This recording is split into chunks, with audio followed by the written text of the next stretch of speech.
Hello, my friend. The week is ending, and it's time to read you the article published in 30 newspapers midweek. Hey, I'll read it, comment between the lines, and even update the article. Remember to subscribe and leave a like at the end. So, let's read it, commenting between the lines.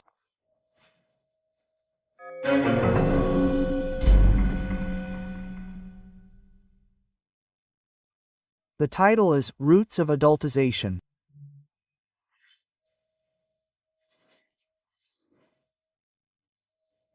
It is, forgive me, a neologism, which is a euphemism, a softer word for pedophilia.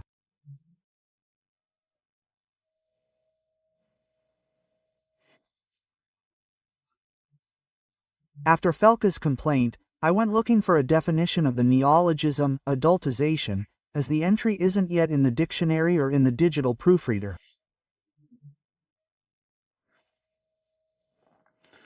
It would be a euphemism for pedophilia. After the arrest of a certain Italo Santos, I found the concept of João Atai, a digital law specialist, in the Law and Justice section of Correio Brasiliense.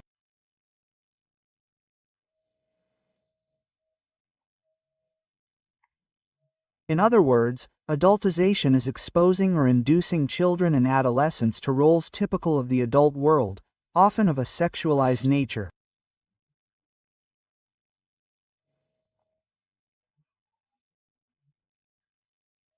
This manifests itself on social media through erotic clothing or poses, choreography with sexual connotations, inducing minors into the adult world.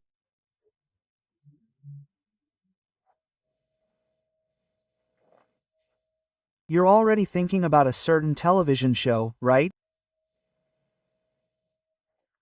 That last part sparked my memory. Why just social media? The truth is, it's broader, it's on social media and television. On television, yes. And long before social media existed.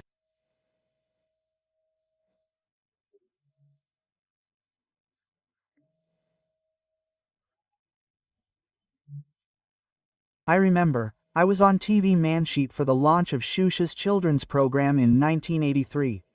One of those days, Mansheet's vice president, Jaquito, told me he'd gone to watch the recording of the program and saw the presenter. Just imagine, right?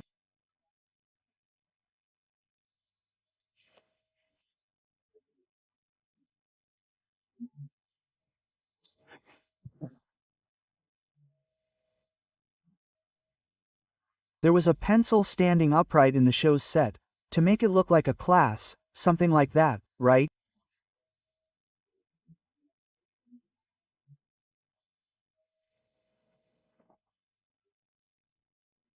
And then the presenter was entwining herself with a phallic pencil and saying to the children, "Look how round and hard it is."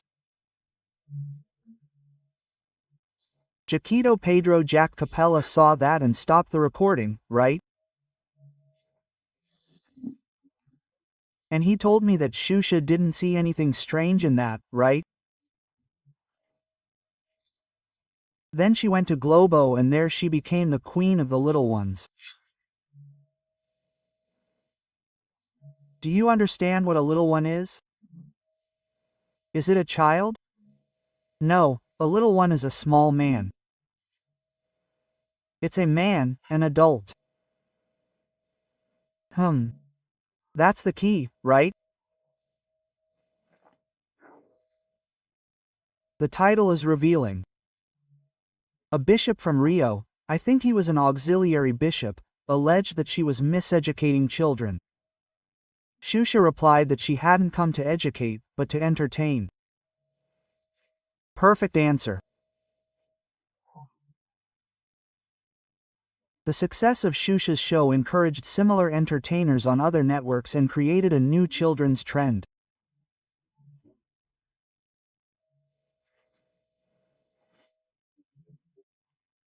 My wife and I were walking in a square in Bilbao, in the Basque Country, in 2008, and she told me she'd noticed something different about the little girls she saw. Until it clicked. They were dressed like girls, like children. And it had been a long time since she'd seen that in Brazil. In Brazil, they were dressed like sensual adults.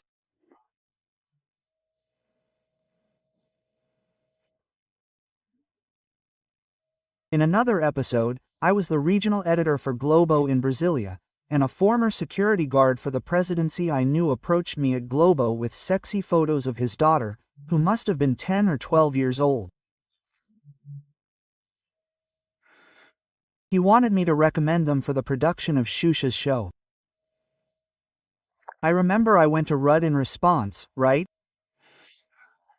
Yeah, but I won't even say what I said to him, but I was Rudd, I was outraged.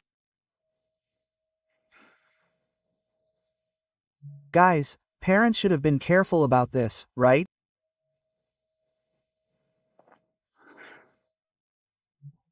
Adultification didn't have that name back then, but it already existed and was expanding.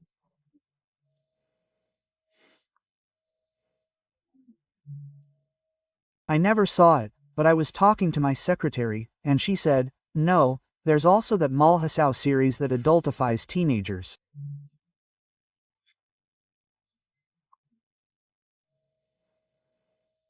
It started in 1995, and I've seen several times in the news about parents complaining about the Education Department's manuals from the Ministry of Education itself, which advanced on topics that should be left to parents' discretion.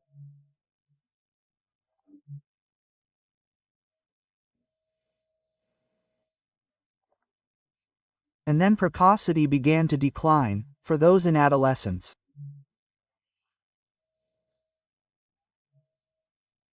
And with that, adult problems began to afflict children and teenagers. And schools participated in this.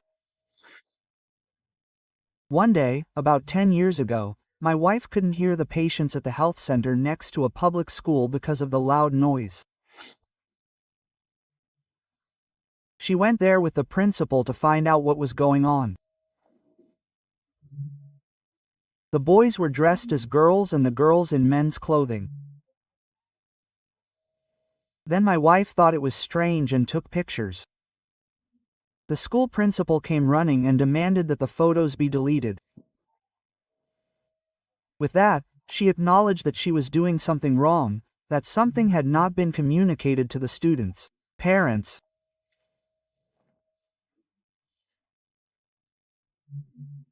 It was a practical introductory class on gender ideology, which is another way cultural Marxism undermines the values of Western culture, cowardly using children.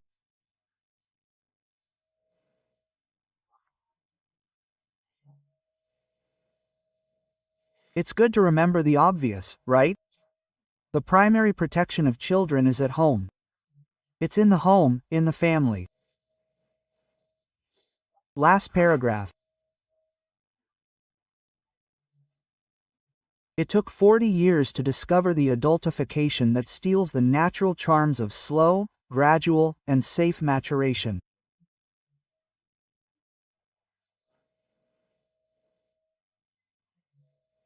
Demers and Antonia Fontanelli's accusations fell on deaf ears. The media ignored them.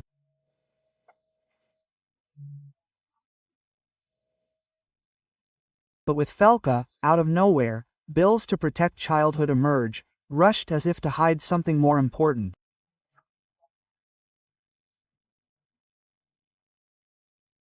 The so-called digital ECA was approved in the Chamber of Deputies and then approved in the Senate with the same haste, with the same symbolic vote.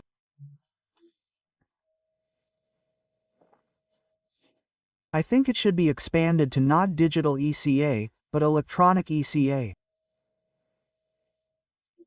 Is it the fault of social media, or is it a ploy to censor the networks? What is the government's dream? The child and adolescent statute is already a sufficient law to curb this.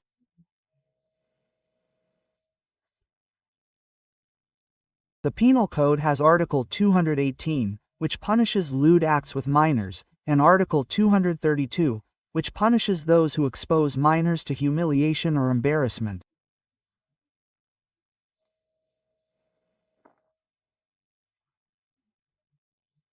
And why do they only want to combat the adultification of social media, which they learned from TV, with the new culture, right, that came from TV, which is already rooted in the country?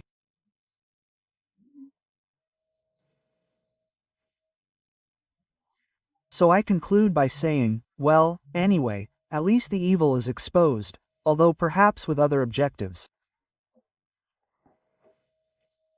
From Brasilia, Alexandre Garcia.